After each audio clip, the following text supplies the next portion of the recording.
The French elections have come and gone, and I want to talk about their significance. I think they confirm my view that we're not going to see a solution to the problems that we have, the economic, cultural and demographic problems, particularly the civilizational problems, the problems of invasion. We're not going to see a solution from the state and the democratic setup as it currently exists. But I could be wrong about that. So what I want to do is present the evidence, and you can decide for yourself. I'll give you my own view, but I want to lead you through the evidence that leads me to the view that these elections confirm the state is not going to put this situation right.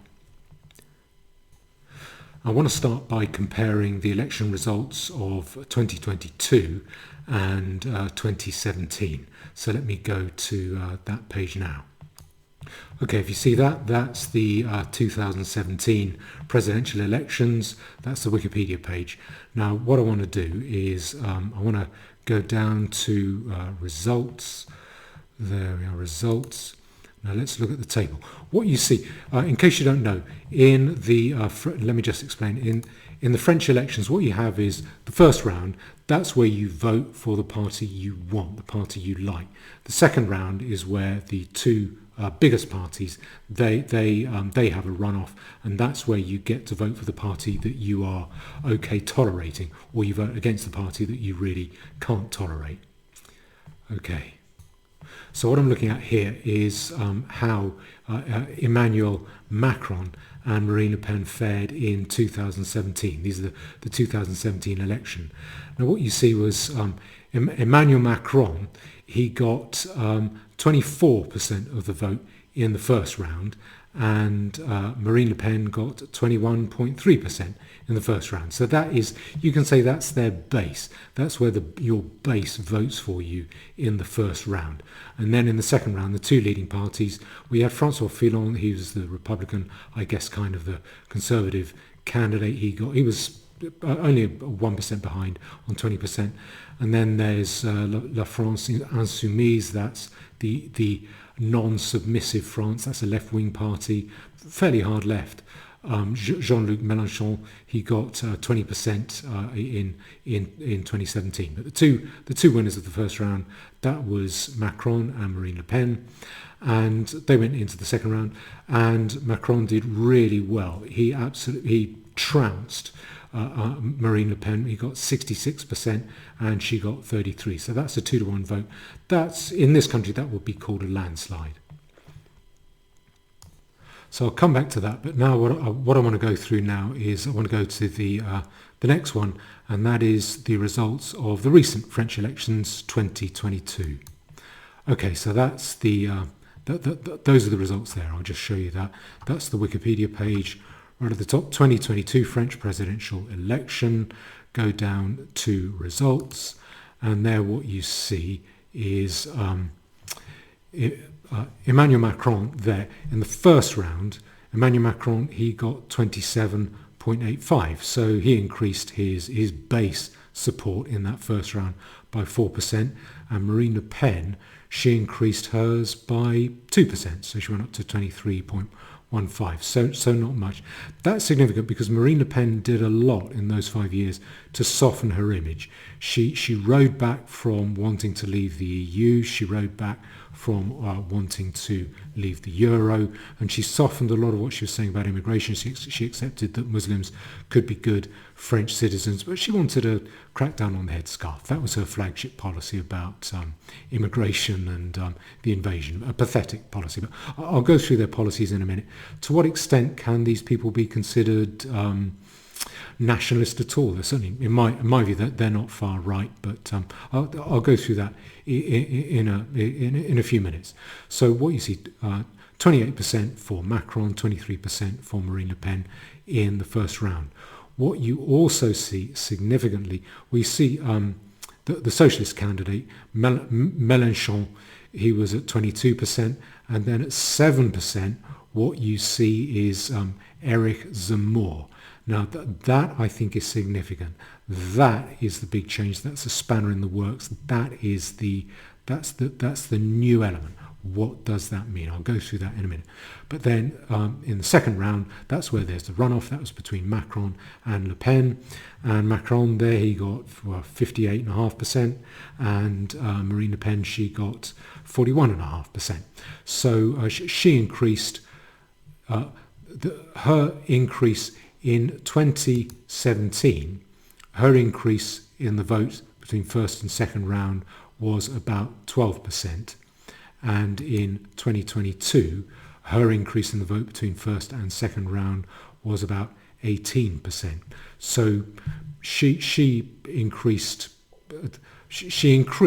the level of increase between round one and round two. Interestingly, by about the exact amount, the percentage of votes that Zemmour got in the first round. So what I think happened is between in the second round, Zemmour's votes, they went to Marine Le Pen, and that explains how she did better in 2022 than she did in 2017. So I am not sure that can be chalked up as such a great victory for Marine Le Pen. Some people are saying if she increases her margin again next time and perhaps another time after that, then in 10 years' time she might be president. I don't think the French state will exist, not in any functional way, in another decade's time. But I don't think it was her. I don't think it was the people who voted for her. I think it was the people who voted for Zemmour transferring and voting for her. Now, the thing I want to deal with next is whether you can call Marine Le Pen and Zemmour nationalist politicians. I want to go through their policies now. Now, I'll start with Marine Le Pen. There's a fun article here from Sky News. French presidential election, how far right-wing is Marine Le Pen? Analysis of her policies delivers some surprising conclusions. So we'll look and see. What Sky News did was to report on data from the Berlin Social Science Centre's Manifesto project. It looks at manifesto promises and it grades them all and aggregates them to see who's more right-wing and who's more left-wing. And what it comes up with is 0, that's the midpoint. Well, Boris Johnson, he's 6 points to the right. Jeremy Corbyn is 32 points to the left. Donald Trump is 33 to the right. And Marine Le Pen is only 2 to the right. So apparently less right-wing than Boris Johnson. What it really means is that she talked moderately hardline about immigration and about Islam, but she was very statist, very socialist, very left-wing about the welfare state and state spending. So when you aggregate them together, she's quite right. She appears quite right-wing on some things and quite left-wing on others. So she sort of comes out in the middle. Now, the next thing I want to look at is there are 2 articles from the Express, one dealing with Marine Le Pen, the other dealing with Zemmour. Now, Marine Le Pen's policies, National Rally's Manifesto for a New France, is Frexit coming? Well, the answer to that is no. She doesn't even want to leave the euro. She wants to renegotiate something, said she wanted to renegotiate something with the EU. Probably it would be about creating some trouble and squeezing more money out of the EU. That's my guess. But she talks about France for the French. Now, what is in Marine Le Pen's manifesto?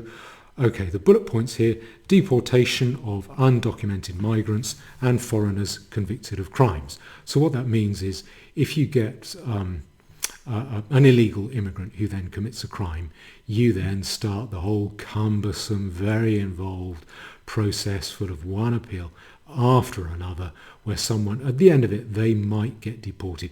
Usually, what tends to happen is a lot of trouble is created for the person. They get sick of it and they're offered a little bit of money to go, and they know they're probably going to get deported anyway. But the numbers are small. It's maybe a couple of thousand every year, not very many. And usually, I mean, it can be disrupted by some stupid woman on an aeroplane having a tantrum, and they'll stop the aeroplane and they'll take the person who's being deported off that plane.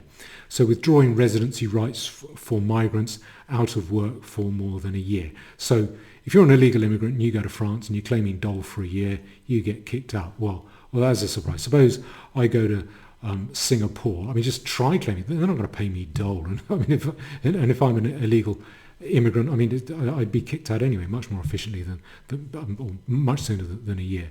Removing birthright citizenship, so you can't just go to France, have a baby, and that's it. Your baby's an anchor baby. And asylum request processing outside of France. That's the flavour of the month, isn't it? Just like Boris Johnson's Rwanda plan.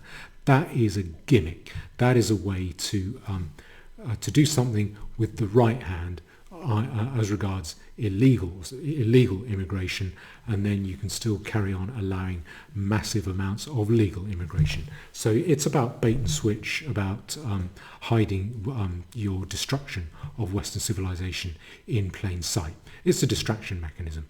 Okay, so as regards Frexit, withdrawing France from NATO's military command, ensuring the French constitution prevails over international law, ending Franco-German cooperation agreements. So France would remain within the EU and it would remain within the Eurozone. So she's not proposing any of that. What she is proposing is a lot of left-wing provision, a lot of social provision. No income tax for those aged under 30. So probably the second most productive group in the economy. That's people between their late teens and 30. They're just going to have no income tax. Well, that will work wonders for the French budget deficit. No sales tax, no VAT for essential products as long as inflation is 1 point higher than growth. Okay, no national insurance contributions on pay rises up to 10%. Low pensions will increase and retirement will go back to 60 for some people. People who've been work for 40 years, and an end to inheritance tax for middle and low income families. If that got put into effect, France would go. It would tip France over the edge. I don't think that's going to happen. I would describe those economic policies as pathetic. That's a sign of those economic policies are a sign of somebody who is happy telling lies.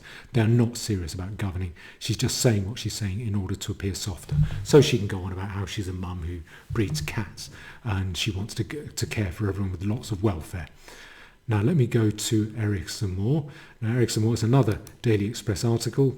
Now if I go back up the top there, Eric Zemmour. Who is Eric Zemmour? Far-right candidates, Brexit alternative. Well, okay, this article doesn't have the helpful bullet points, but it asks who he is. He's a journalist, yes.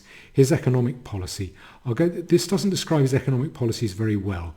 What he talks about is he's pledging to cut taxes on the lowest pensions and salaries, and to boost income. Now, everyone's doing that. That is not such a good thing as you might think, because what it does is it creates an incentive amongst the majority of the population to keep voting for more tax and spend, because if you don't pay any taxes, then you can get other people to buy you all kinds of things. You're just spending other people's money. I don't think that's such a good idea as it appears. I don't think it creates a more efficient economy. I think it creates a less efficient economy by doing that. You need to cut tax across the board. Unfortunately, I don't like that, but I think that's the case. But he does propose extending retirement to age 64. That shows a little bit of economic sanity. In the UK, it's 66. On economic policies, I want to go to this article. That's at France 24. That looks at the economic policies of France's presidential candidates. And there I'll go to the far right section.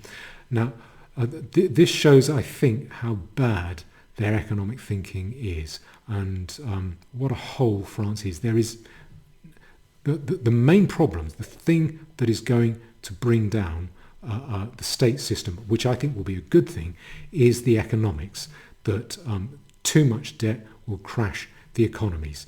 I think the timeline for that will be about another 5 years before those gaps really appear to be unfillable, and I think that will ripple through into political effects about another 5 years later, about towards the end of this economy.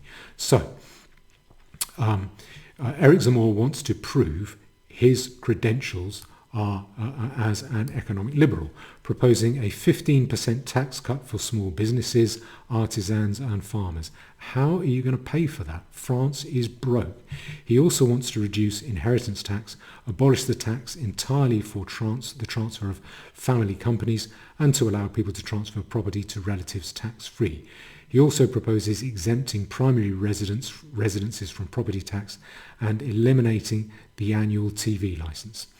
But he also has a protectionist streak, calling for the full reimbursement of any state subsidies given to firms that take jobs offshore, etc., etc. He wants low-salaried workers to receive a 13th month of pay funded by reducing national insurance contributions. So basically the state will pay low-paid people a 13th month of pay. Now, Marine Le Pen, she is more statist. She wants to intervene to set prices, to give out subsidies, to prop up faltering sectors of the economy, and to set up a French sovereign wealth fund to invest in strategic sectors. She favours replacing current property tax with a wealth tax directed at the rich, totally exempting primary residences. Keen to attract the youth vote, she wants to get rid of income tax for workers under age 30, as I've said. Now, as that, I think, enhances my view that these candidates were not politically serious. What it says to me, it's not the corrupt old regime that kills you, it is the reformer that comes in. That was the same under the French Revolution. It wasn't Louis XVI who bankrupted the economy. It was the revolutionary authorities, Mirabeau, with his phony money. It was called assignats, whereas basically it was printing money supposedly backed by confiscated church lands, which just weren't liquid enough to back up money. So it's the reform that kills you. Think of Henry VIII, a really fat, rotting slob, and but he's managing to stay alive, and his doctors come along and kill him. That's what tends to happen in politics. It's not the old regime that collapses the state, it is the reformer. Okay, so back to Zemmour. I want to continue with his policies. That's economic policies, because I think that's significant for reasons I'll go to shortly. Just to look at this one, if you look at this chart here, key issues of concern for French election voters. Cost of living, war in Ukraine, well, that's just the current thing, environment, and then healthcare, and then, and then wages. Now, Eric Zemmour's economic policy, let me go down, immigration policy. And he is a proponent of the Great Replacement theory, a well-known white nationalist anti-Semitic conspiracy. What this is, this I think confirms to me that Zemmour is really a populist. And I define a populist as someone who relies upon sensation rather than substance in order to get votes, by saying the unsayable, by hitting the hot button issues that other people are too scared to mention. Then you get people to talk about you, you get publicity, you get attention, and you get votes that way. I think Zemmour promotes sensation over substance, and he's very talented at it. Not as good as Trump. Trump was the master at it, but he's still pretty good, Zemmour. I think he's a much better journalist than a politician, but he was okay at grabbing attention. He has pledged to deport any immigrants unemployed for at least 6 months and to repatriate them via a ministry of remigration. Okay, so Le Pen said she would repatriate unemployed immigrants after 12 months. He's going harder than that. He's saying it's 6 months. And again, this is not saying he'll go and put them on the planes. What that's saying is the whole deportation process, the court procedure with all of its appeals, all of its get-outs, all of its last-minute reprieves, that will go into gear. That is treating an invasion situation as if it were a police court, a magistrate's court situation. It's a bit like if Stalin, at the Battle of Moscow, said, we're not going to have an army, we're going to abolish the Red Army, we're going to we're going to send in the police to arrest German soldiers and bring them before a court, and if we don't like them, then we'll try and send them back to Germany. You don't deal with invasion via police court measures. Okay, now then you see his social policy. he would see core rights taken away from many living in French society. He has said that Islam is not compatible with France, and he proposes a ban on headscarves. Again, this is like the headscarves.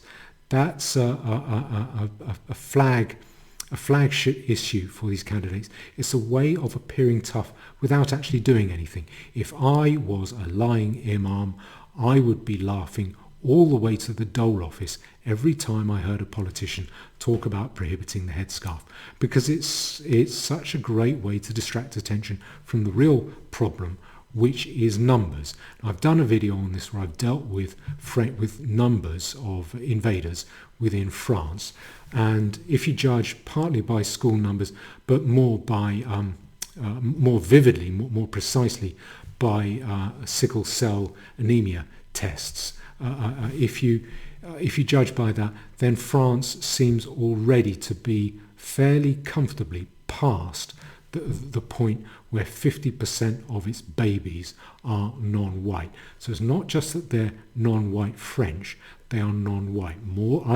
I think it's safe to say more than half of French babies born in France now are non-white. What that means is you either wait and you sit it out and you hand over your country to people who are just not French and are not capable of being French, or else you have to have the deportation, mass deportations of tens of millions of people. And you can't fall back on this idea that you'll simply deport people because they're illegal and they're claiming the dole for too long, or they've committed a crime. Now, this also goes on to say that he proposes a ban on headscarves and a ban on the name Mohammed. Well, again, that's just a hot button issue. They can call themselves Ahmed. It won't make any difference. And a ban on the construction of minarets. How do you define a minaret? While imposing strict controls on imams. He said he would deport foreign imams, or he wouldn't allow foreigners to be imams. Again, you don't need to be a foreigner to be a lying imam. Now, I want to deal a little bit more with Zemmour. I want to look next at what I want to do is I want to look at what he said. Now, my point about Zemmour is he has a tendency to talk out of both sides of his mouth. On the one hand, he can say things that are very hard line, and it's really satisfying to hear them. On the other hand, he can also say things which are very reassuring to Muslim voters. So, and when you have somebody who's saying one thing to one crowd and one thing to another crowd, you have to step back, take the cold, rational approach and say, okay, what is he proposing to do? Let's drill down, let's analyse what he's going to do. And that doesn't amount to very much at all. I want to go through that first of all. What I want to do is look at to show you an example of the hardline things he said, which has really excited people and has won a lot of the hearts of a lot of people in this country, as well as quite a few of them in France. So let me go over here to this interview. This is where some French TV show is doing a series of long interviews with all of the candidates, and this is the one with Zemmour. Now, he's got an African immigrant to France here, and she's saying, I came to France, I wanted a better life, and are you going to be mean to me? Basically, well, you'll see what she's saying. The subtitles are on, but it's in French. You need to read the subtitles. I'll just turn it up. Hold on. Ça pose des problèmes. Est-ce que du coup pour vous je suis française? Ah mais vous avez la nationalité française? Bien sûr. Ah bah bien sûr que vous êtes française. So she's saying, do you accept I'm French? And he's saying, yeah, of course you're French. Yeah, I accept it. You got a passport. De base, je suis partie de mon pays pour venir en France. Donc j'ai été très bien accueillie. Mais je sais que les Français sont le peuple génial. C'est-à-dire que vous, si jamais vous êtes élu, s'il y a des personnes comme moi qui arrivent en France pour avoir un linéaire, c'est pas possible. Non. Yeah, do you hear that? So I'll go back 5 seconds. She's saying, you're saying it's not possible for me to come to France to have a better life, okay? Des personnes comme moi qui arrivent en France pour avoir un linéaire, c'est pas possible. Non. What? And he just comes straight out and says, no. People like that. He's direct, he's straight, he's saying, it's not possible. People like you don't come to France anymore. He's being tough. He's facing up to this woman, who I think her line, well, I won't say what I think of her line, you can probably guess. So on the one hand, he's talking tough, that is refreshing.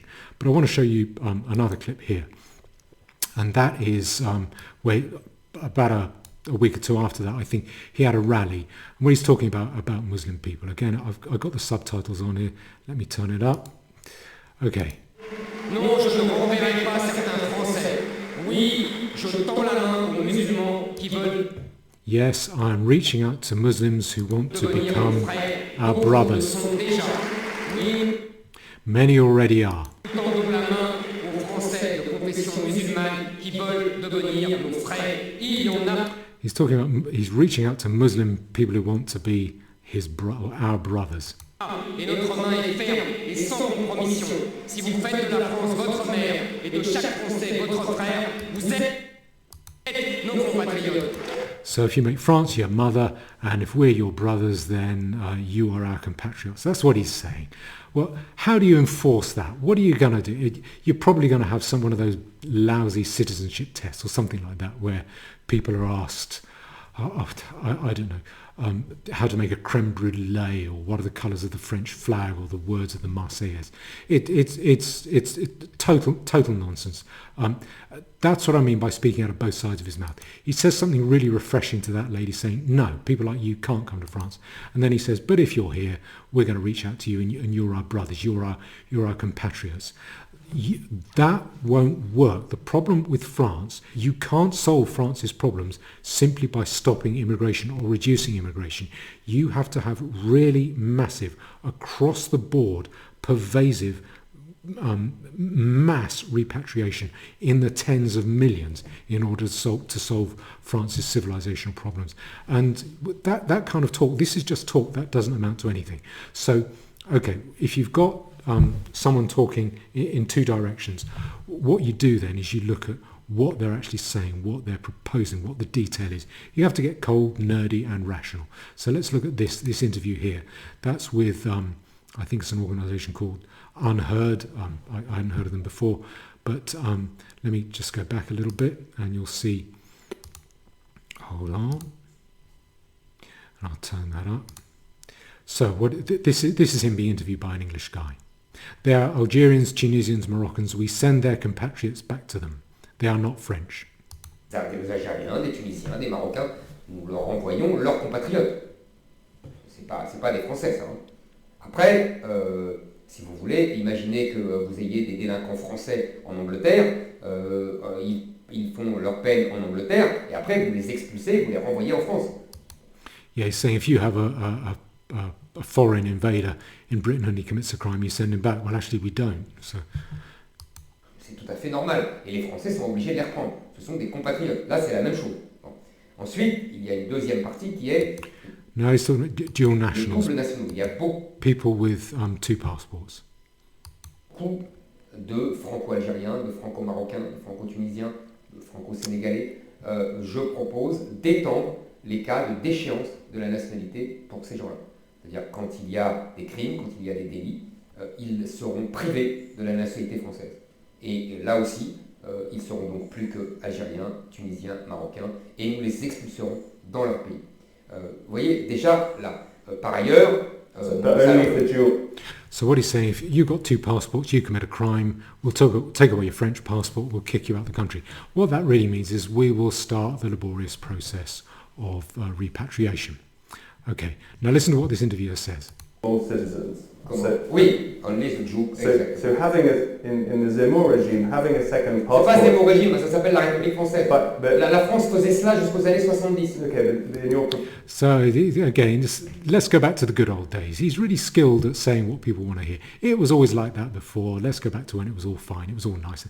The 1970s and France was the height of style and glamour, and he's appealing to nostalgia. Okay, listen to what this interviewer says, because this interviewer is right.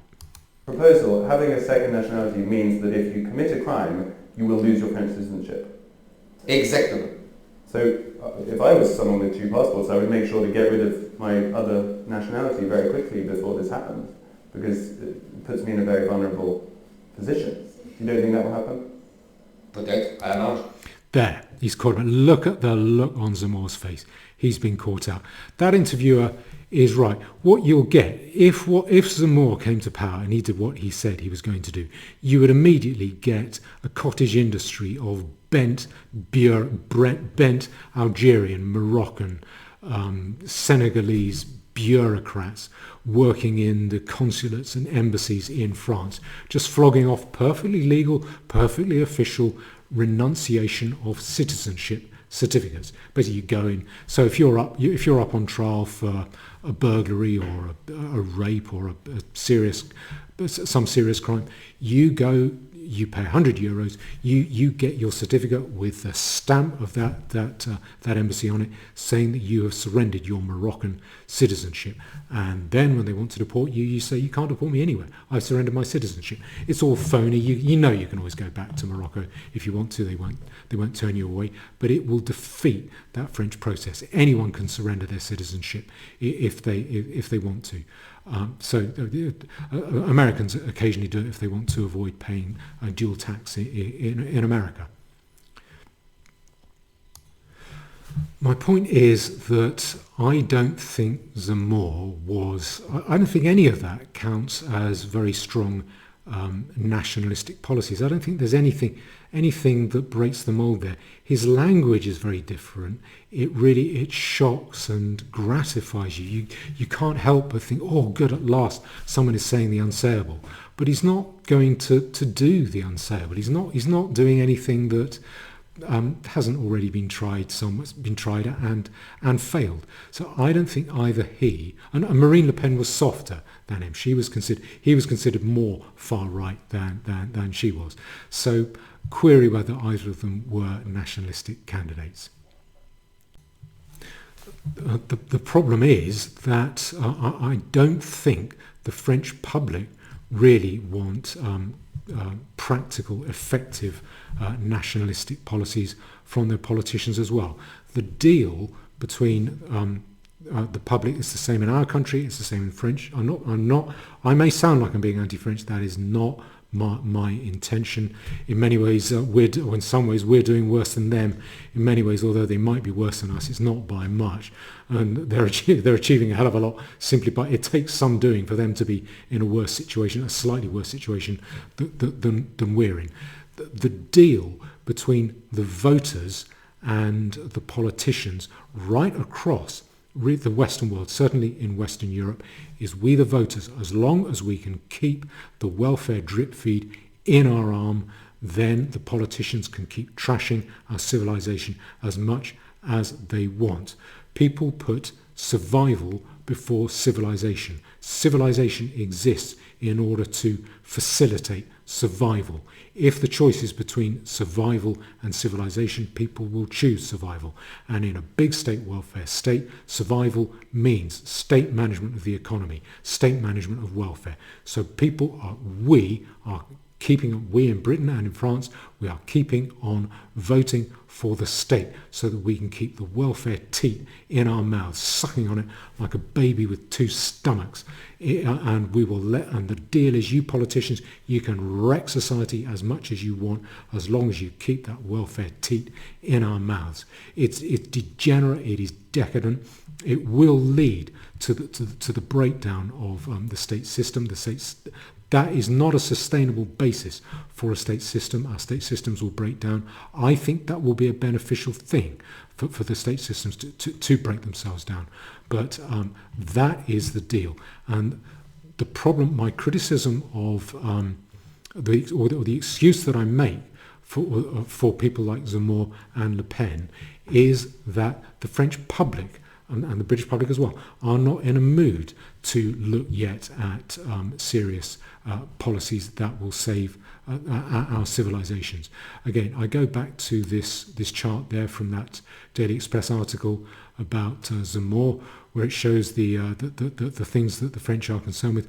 The main one is cost of living, environment, and jobs, and healthcare and wages. So what I want to do is go and, if you think I'm wrong on that, what I want to do is to show you the manifesto of the Yellow Vest. You can Google for this. If I go to this tab, the Yellow Vests eventually published an official charter, 25 propositions to get out of the crisis. Now that should be 25 propositions to turn the crisis into an immediate collapse, because I've heard it summarised. The policies of the Yellow Vests were socialist paradise without having to pay for it. The people who were serious about Stalin, Mao and Pol Pot, they knew that socialist paradise had to be paid for. These people don't. I just want to deal with some of their policies. If you look here, I just very briefly at the economic policies. General state of taxation. Inscribe in the Constitution the impossibility for the state to collect more than 25% of the citizens' wealth. Well, currently the French state spends 60% of GDP, so I guess you're more than you're slashing the French state budget by more than half. Increase immediately the minimum wage pensions and social minima by 40%. So okay, so you're going to slash French tax revenue by more than half. You're going to increase its spending by nearly half. Massive hiring of civil servants to restore the quality of the public services before the RGPP, don't know what that is, stations, hospitals, schools, etc. Housing. Build 5 million low-rent housing units for lower rents. Okay, so basically that state housing, 5 million houses for social housing. And then you're going to finally cancel the debt. So how is France going to... It's going to just wipe out its debt, that's it. You lent us money, tough, we're not going to pay it back. How is France ever going to borrow money again? How's it going to fund building those houses if it can't borrow any money? I mean, those policies are pathetic. I admired the courage and aggression and the sort of the vigour of the Yellow Vests and their stamina. They kept coming back week after week after week for over a year. They were only defeated by the COVID restrictions, which in the nick of time seemed to save Macron's bacon from the Yellow Vests. But the Yellow Vests, they are not taking the problem seriously. They want socialist paradise without having to pay for it. Now, if you think that the Yellow Vests have any serious intentions as regards the civilizational decline and the invasion of France, then, well, look at point number 24, tacked on right at the end, right down at the bottom right, shamefaced immigration. To prevent immigration flows that cannot be accommodated without integrating, given the civilizational crisis we are experiencing. Okay, whatever that means. That basically means, all right, that's throwing a bone to the people who are worried about immigration. And I say it again, the problem that France and Britain, the Western European countries, but particularly France, the problems that France faces, it is not a problem of immigration, it is a problem of the people who are already there. Births, if you judge particularly by sickle cell tests, births in France are already more than 50% non-white. So it's just a question of waiting it out for the handover. You hand over France and it becomes part of North Africa and Sub-Saharan Africa. Is that what you want? Or else you have to engage in widespread, mass repatriation. None of this, all this rubbish about preventing unsustainable levels of unassimilable immigration, that's shutting the stable door after the horse has bolted. Luckily, I think that economic collapse will come to our rescue. The state system, which is doing so much harm in countries like France, I think it is going to collapse. Either it will collapse because of unsustainable debt levels just imploding, or because of massive levels of unassimilable, parasitic and very hostile immigration, will simply collapse the civil order. I think it will be the debt burden will crash the state system first. Again, I think in about 5 or 6 years' time, we will start to see, or about 5 years' time, we will start to see the cracks in the economy becoming unbridgeable, unfillable, and then another 5 years' time that will translate into political breakdown. Those cracks are already there, they're already visible if you go looking for them, but you have to hunt for them, and most people don't want to do that. As long as the welfare drip feed is in people's arms, people will keep on taking it and just not looking. So what I want to do is talk a little bit just to describe the economic situation in France and to show what it's like, how bad it is, why I think that collapse is likely to come. Now, if I go here on to, let me look at this one. Yes, France's economy. Now, if I look at France's economy, unexpectedly grinds to a halt in the first quarter of 2022. Remember, that's coming out of lockdown. That's coming out of the COVID pandemic. There was this massive slowdown, and everyone said once we lift the lockdown, the economies will then roar away. We'll print money in the meantime, and then everyone will go back to work and the economy will roar away. Well, France's economy, it ground to a halt. It grew even more. Well, it didn't grow at all. Now, that is bad news. There are a couple of articles I want to look at that deal, look at the wider picture. There's this one from Money Week. If I go up to the top, Macron has failed France, but there is still plenty to invest in. Well, that's the title, but actually that's not what the article says. It deals with 2 decades of decline. In the mid-1990s, French industry was able to compete against German industry while Paris was battling with London to be the financial hub of Europe, but France was unable to reform its social system, protests and strikes, etc., etc. Today, social spending represents a record 31% of GDP, and the OECD average is 20%. Now, that's not total government spending. Total government spending is 60%. Okay, as I will show you, if I go down a bit, Macron failed to deliver, a country addicted to public spending. Macron's slight reduction in taxation was unfunded. He said he was going to be a free market president. He was going to he was going to set business free in France. He did a little bit to reduce some corporate taxes, not much, and that wasn't funded. So that was paid for by more government borrowing, government deficit. He was unable to curb public spending that passed 60% of GDP, okay, as the budget deficit exploded to 6.9% in 2021. So that's your shortfall, the government's credit card shortfall every year. Some of that's not the debt, that's just 7% every year. And the lesson from history is when you get to 20% in a year, then your society collapses. Now, some of this relates to exceptional expenses during the pandemic, but indebtedness is spiraling out of control to 2.8 trillion euros or 11.3% of, 113% of GDP, a total rise of 700 billion during Macron's presidency. France is addicted to public spending. The last time the country achieved a budget surplus was 1974, etc. And Giscard d'Estaing declared that if public spending reached 40% of GDP, the country could be considered socialist. Well, it's now 60%. Okay, so that is the problem that France has. It's been broke for a long time. It is borrowing and spending. And I bring to mind the words of Charles Dickens in A Tale of Two Cities, that France, less favoured than her sister of the shield and trident, rolled with exceeding smoothness downhill, printing paper money and spending it. That is happening in France now, as bad as or worse than it is happening in our country. Okay, so the next article, this one is quite interesting. It's a long read. I hadn't heard of this publication, The Brooklyn Rail. What this article is saying is that the French authorities are having to resort to increasing force and crowd control as the social contract breaks down, as French citizens get more and more fed up with the rise in the cost of living, and you're getting more demos, and the French boot is having to come down on its demonstrators.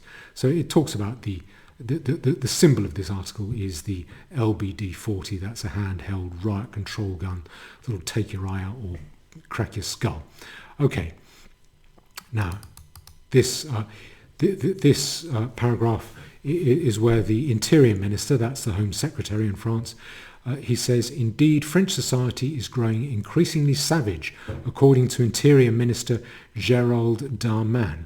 There is a severe crisis of authority. People are not accepting state authority. They're more reluctant to do so because the state is not delivering. That's my view. He argues, and the state needs to reassert its power. I think we know what that means, and not let anything pass. So, that's him talking tough. It is not only those at the head of government who are nervous. In the spring of 2021, a far-right journal published 2 letters written by a group of retired army generals and signed by thousands of current military officers warning that civil war is coming. The letters described a country under unbearable threats, anti-racist ideologues and religious fundamentalists, etc., preparing the terrain for racial war.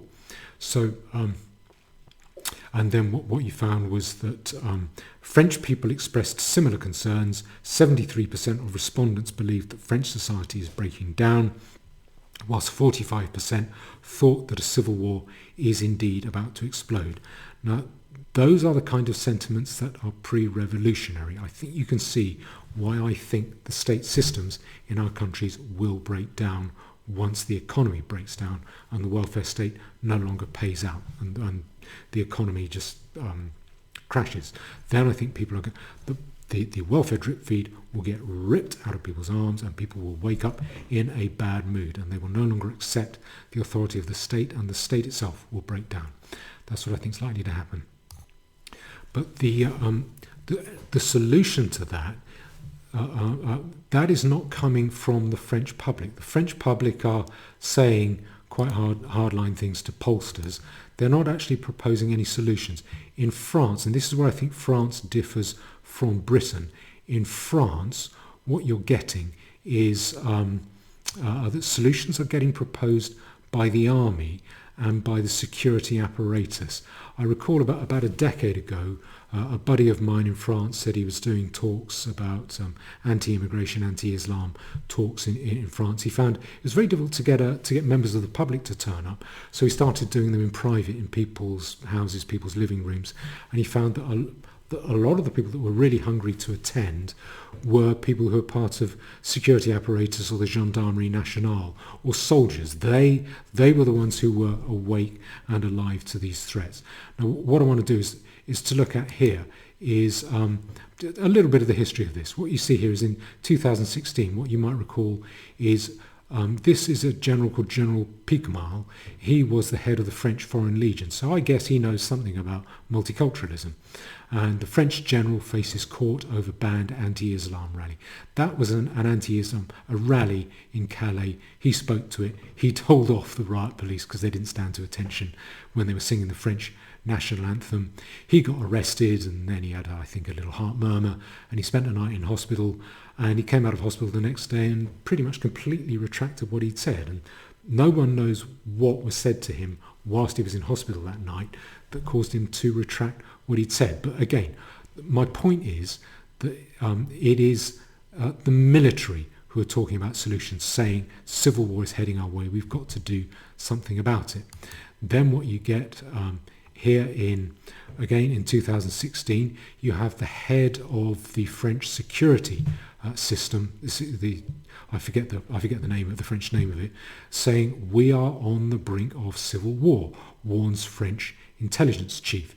And that's Patrick Calvar. He made some serious claims about the future of France. France is on the brink of civil war that could be started by a mass sex attack similar to assaults in Germany on New Year's Eve. Patrick Calvar issued the warning explaining that another terror attack or sexual assault by migrants could be the trigger. So that's the head of the security operation in 2016. And he was later replaced by this guy.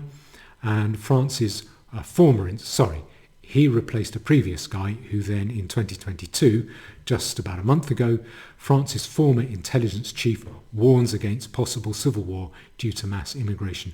Do you think that the French intelligence chiefs are likely to know whether there is civil war headed France's way? And what he said was My accumulated experience makes me foresee a dark and even very dark future for our children and grandchildren, said a former director of France's top intelligence agency in a widely discussed interview. And now that's that fella, Pierre Brochard. He said in a new interview that France could be headed to a civil war as mass immigration accelerates and creates enormous schisms within French society. So all multicultural, let me highlight this bit, all multicultural societies are doomed to more or less deep rifts, explains Brochard, who was one of the longest serving directors of the DGSE, an agency he headed for 6 years, and which is the French equivalent of the American CIA and the British MI6.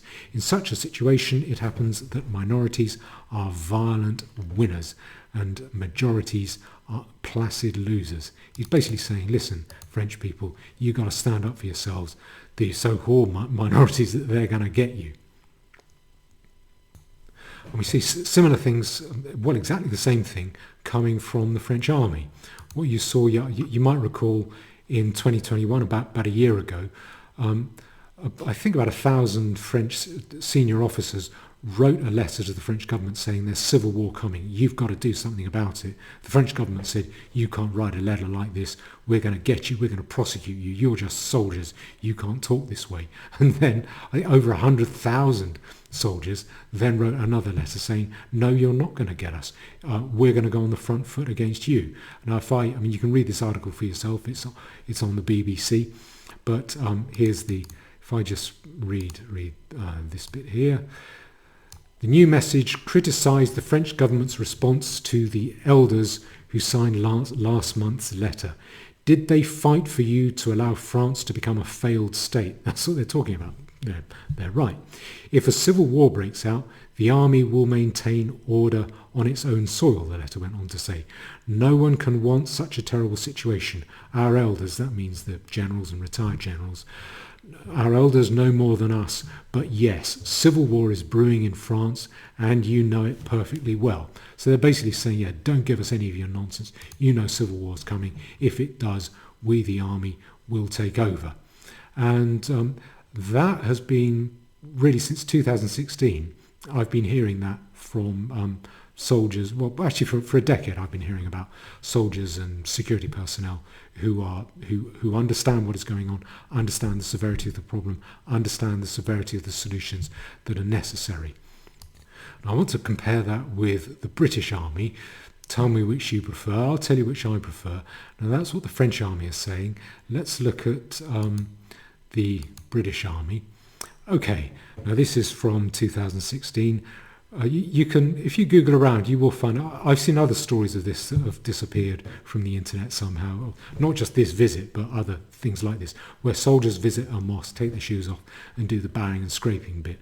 I won't say what I think of it because I don't want to get sued for libel. My opinion would be defamatory, but I object to it in every aspect. I think it just should not happen, but it has. British soldiers visit Dewsbury Mosque in relationship building initiative.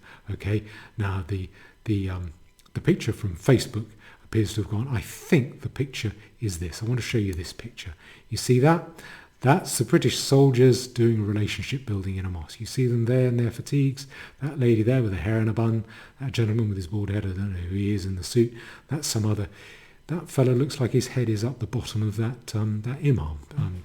Maybe that's appropriate. Anyway, well, that is the relationship building, and we can see a bit more about this in this article here. The Armed Forces Muslim Association. Well, that will increase the fighting effectiveness of our troops, won't it? And this is about the same visit. Colonel Mike Butterwick, the Deputy Commander of 4th Infantry Brigade, addressed the school and soldiers on things they had in common. Do you know what really binds us together? this great religion of Islam, this is a colonel in the British Army, okay, this great religious religion of Islam and this great institution called the British Army, said Colonel Butterwick. It is our values. Well, you can read the article yourselves. He goes on to talk about what those values are, but I think what he's suggesting is the army and the religion of Islam, they have the same values. Okay, well, I don't want to say any more about that. And here is another one from the BBC, Crossing Divides. I think that this was a little propaganda series by the BBC. They haven't done it anymore. I'm guessing it wasn't that popular. Crossing Divides. Meet the British Army veteran turned pro-mosque campaigner. So I guess you could call him the mosque unbuster or the unmosque buster. So he's a pro-mosque campaigner. There he is, and his name is Ian Durrant. He's based in Lincoln. And I just want to tell you what he's saying. If I can go down here. Oh yes. If you, this is what this soldier says. If you look out of the window to the left, I can see the cathedral in its glory. That's Lincoln Cathedral, 1,000 years old, a great part of British history. Says Ian, as he draws a net curtain. If you look right, I see the mosque. East has met West in Lincoln, yeah, and in every other place in the Western world. Where is West allowed not to meet East if it doesn't want to? Nowhere. Okay, Lincoln is best known for its beautiful 1,000-year-old cathedral, but it also has links with the armed forces. It was the birthplace of the military tank, etc., etc., etc. It goes on like that. Now, he talks about the shared history, how they've got a shared history. Yeah, what shared history? Yeah. And focusing on the future. Now, there he is again with his new Muslim friend. Isn't that nice? Aren't they together? Yeah, building, crossing divides. Ian's excited. Ian's excited about the mosque opening ceremony and hopes to bring his friends along. He admits that their opinion about Islam have changed over the years, largely thanks to him. Yeah, I wonder. My guys, apart from one, don't mention Muslims anymore to me. Yeah, because they know what you think. Yeah, I'd like to think they're accepting my way of thinking. Yeah, you would do. Yeah, I don't like prejudice. No, it is not prejudice to dislike Islam. A dislike of Islam is a rational, intelligent reaction based on all the available evidence of core doctrine, historic practice and current events. I served in Kuwait with Muslims. I served in Borneo with Muslims. It makes me feel very proud that I've been accepted. Okay, so that's what I'm doing there is I'm not trying to slag off the British Army. I'm very pleased that we have some very violent men protecting us, and it has served me well. I have led a gentle, historically extremely privileged life. I've never had to carry an assault rifle, and I'm under no illusions as to who has paid for that privilege for me. I've never had to go to war. I've never been compelled to fight and kill anyone. I'm very grateful for that. I'm glad I haven't had to kill anyone, and that privilege has been paid for by the aggression of soldiers. So I'm not trying to slag them off. What I'm trying to point out is the difference between the French military, who are looking very realistically and aggressively at the solutions of what they think are the solutions necessary to solve France's problems, and the attitude of the British Army or British soldiers. Now, I have to say, it might surprise you, but I prefer the attitude of the British soldiers.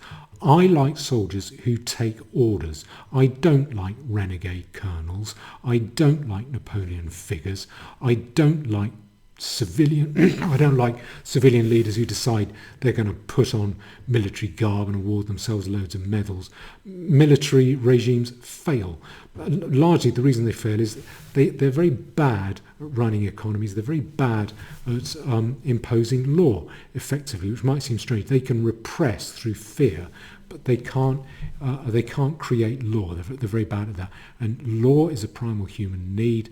You need law in order to prosper, in order to be able to carry out commerce and make money. So I prefer degrading those, much as I disapprove of the things those soldiers say.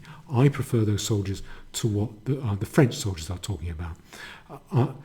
I think that what we're likely to see in France, what this points to, is that if and when our state systems break down, What I think you will see in Britain is the gap, the vacuum being filled by stubborn individual citizens who are prepared to analyse the situation and as it is, to look at reality as it is, and to propose realistic solutions that will work based on reality as it is. Stubborn, determined citizens who will not shut up about it.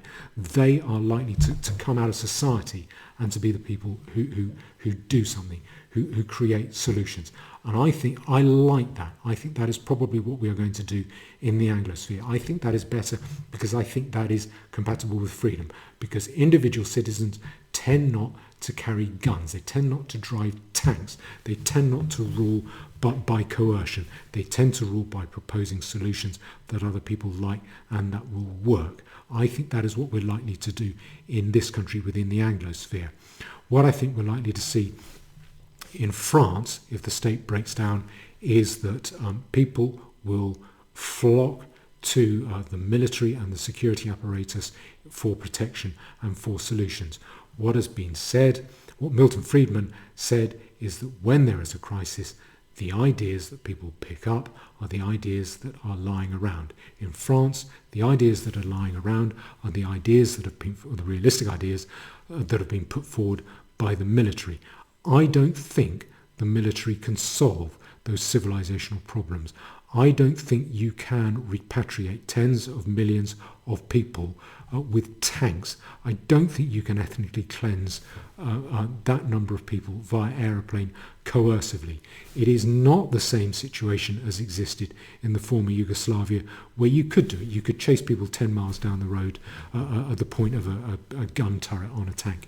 You can't chase a Somali out of northern Paris back to Mogadishu by pointing a gun at him. It just won't work. I don't think the military are going to be able to do it. I think that will fail. I think it will make it more bloody. Those French generals who warned about civil war, they said that the cost would be in the thousands of lives. I think they realised the bloodshed that might happen. I think they may be prepared for it. I don't want to see that.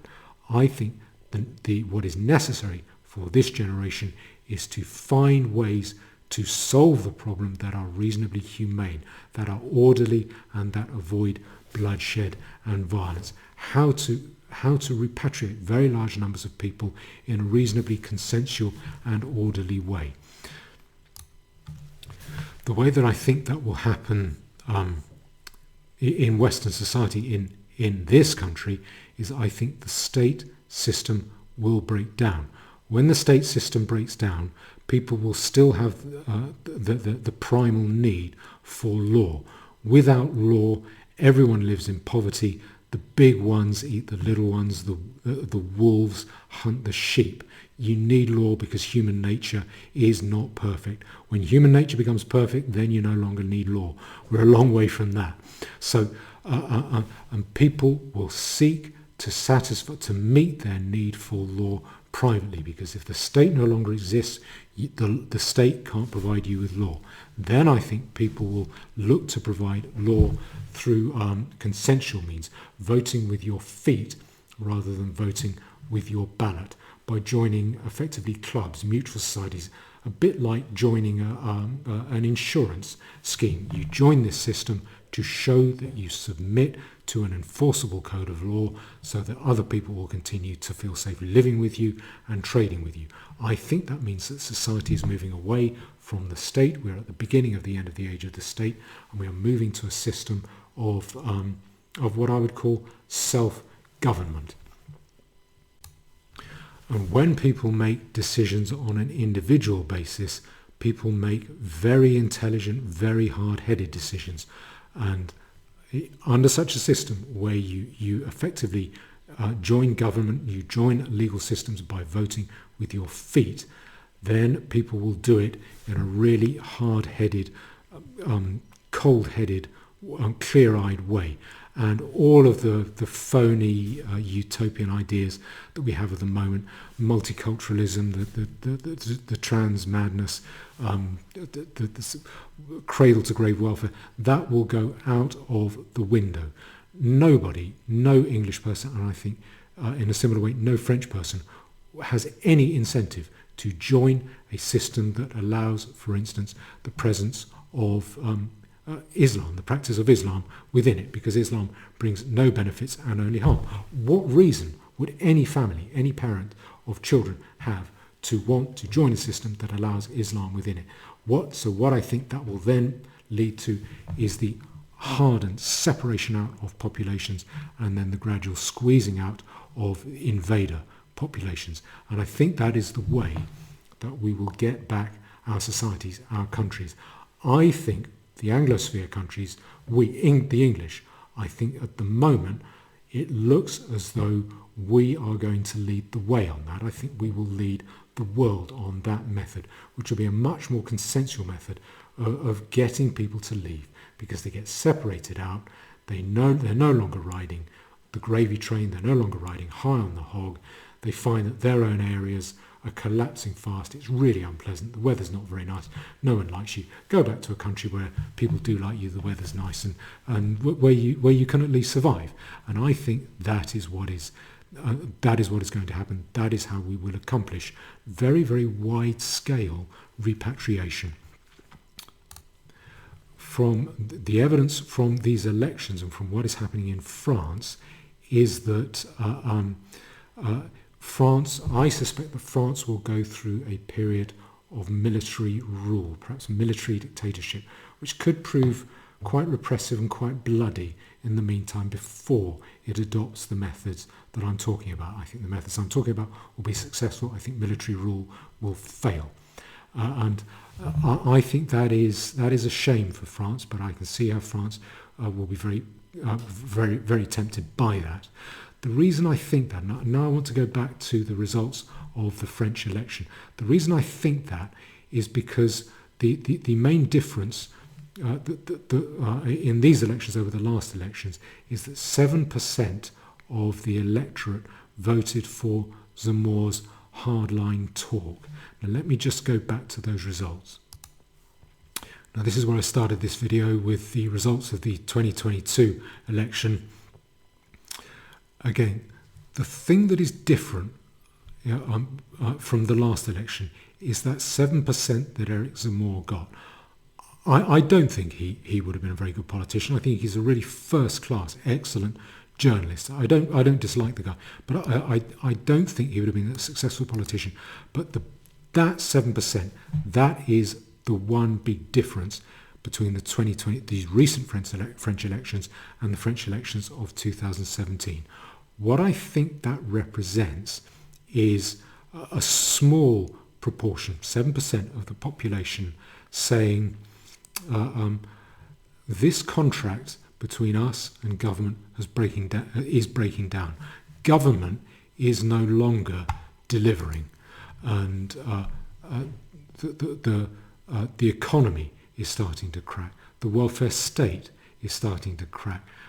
The politicians are not performing their side of the bargain, so we are going to reject their authority, and they went hard line and voted for Zemmour. I think that's what the votes that Zemmour got represents. A hard line, the beginnings of the rejection of state authority. And I think that is just the introduction to the prelude to the beginning of what is happening. It proves me wrong to this extent.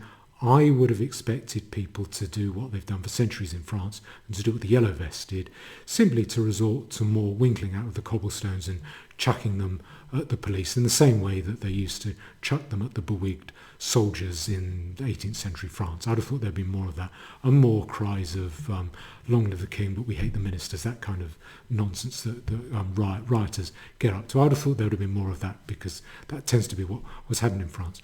What appears to have happened to that election looks actually more hardline and a bit more angry and determined than that.